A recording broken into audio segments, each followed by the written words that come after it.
Man nesen bija dzimšanas diena, un es gribu padalīties ar savu attieksmi pret dzimšanas dienām kopumā. Man šķiet, ka cilvēki nesaprot, ka dzimšanas dienā visai uzmanībai ir jābūt veltītai tikai jubilēram, un visiem ir jādara to, ko jubilārs grib. Es nezinu, es runāšu vienkārši par sevi, jo es zinu, ka kad kādam no maniem tuviniekiem ir dzimšanas diena, ja es kaut ko gribu darīt vai es kaut ko negribu darīt, man nav sava viedokļa.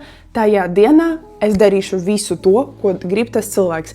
Ja viņš grib, lai mēs dzimšanas dienā spēlētu, nezinu, kaut kādu paintballu, vai zīmētu ar krītiņiem, vai lektu no...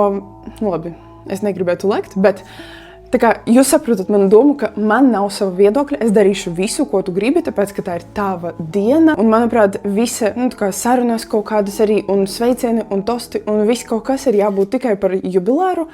Es nezinu, varbūt jūs man nepiekritīsiet, uzrakstiet lūdzu savu viedokli, bet man ir ļoti nepatīkami, kad, nezinu, manā dzimšanas dienā, piemēram, cilvēks izsaka kaut kādu savu viedokli, varbūt tas izklausās kaut kā egoistiski. Pasakiet lūdzu, kā jūs jūtaties savā dzimšanas dienā, bet man tiešām gribētos, lai šī diena būtu tikai par mani. Tas ir normāli, laikam, jā. Tāpat kā kāzas, piemēram, es gribētu nosvinēt kāzas tā, kā es gribu, tā kā mans partneris grib. Tā ir mūsu diena, nevis radinieku diena, nevis draugu diena, nevis kādu citu dienu. Un tāpat, manuprāt, arī ir ar dzimšanas dienām. Es vienkārši nevaru iedomāties, ja, piemēram, mani draudzene pasauktu pie sevīm kaut ko dzimšanas dienā padarīt kopā, jāt ar zirgiem vai jebko darīt vienkārši. Un es pateiktu, zini, man nepatīk tas, es negribētu to darīt.